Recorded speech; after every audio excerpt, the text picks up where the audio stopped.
세계적인 기록문화유산이자 국보인 오대산 사고본 조선왕조실록과 의궤를 본래 자리인 오대산으로 돌려받기 위한 운동이 불교계를 중심으로 본격 추진되고 있는데요.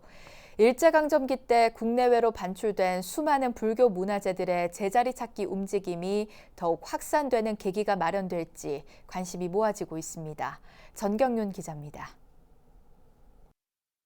조선 태조부터 철종까지 25대에 걸친 조선 왕조 역사를 기록한 조선 왕조실록과 국가와 왕실의 중요 행사 진행 과정을 기록한 조선 왕실 의궤는 세계 최고의 기록문화 유산으로 꼽힙니다.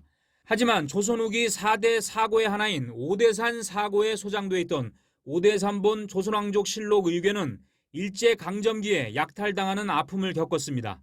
이후 오대산 월정사와 시민사회단체 등의 노력으로 지난 2006년과 2011년에 오대산본 조선왕조실록과 의궤를 일본으로부터 차례로 돌려받았습니다. 월정사는 오대산 사고본을 제자리로 돌려놓기 위해 지난 2019년 10월 왕조실록 의궤 박물관을 건립했지만 정부는 문화재 보존과 관리 역량 등을 이유로 서울 국립고궁박물관 수장고에 있는 실록과 의궤를 아직까지 지역에 돌려주지 않고 있습니다. 이를 보다 못한 조계종 사교구본사 월정사를 중심으로 한 불교계와 지방자치단체, 문화예술계, 정관계 인사 등 800여 명이 참여하는 조선왕조실록 의궤 범도민 환수위원회가 출범식을 갖고 본격적인 환수운동에 돌입했습니다.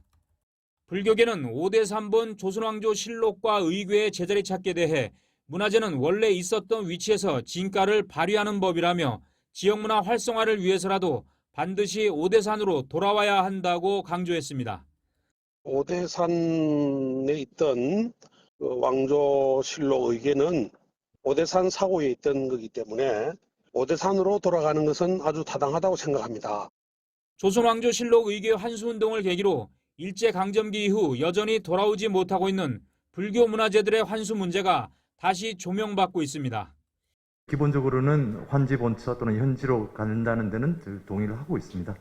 다만 관리를 어떻게 할 건지를 엄격히 따져야 할 것 같습니다. 이건 우리 지금 문화청과도 협의를 진행해서 오대산본 조선왕조실록 의궤 환수운동은 일제강점기 때 고향을 떠나 일본으로 반출되거나 일제에 의해 서울로 옮겨져 국립중앙박물관 등에 남아있는 불교 문화재들을 제자리로 돌려놓아야 한다는 목소리에 더욱 힘을 실어줄 것으로 보입니다. 최근에는 문화재를 소유의 문제가 아니고 인격의 문제라고 보고 있습니다. 문화재는 인권의 가치로 보여야 된다라고 하고 있고, 만약 그렇게 되지 않은 것은 고아이다. 고아의 문화재다.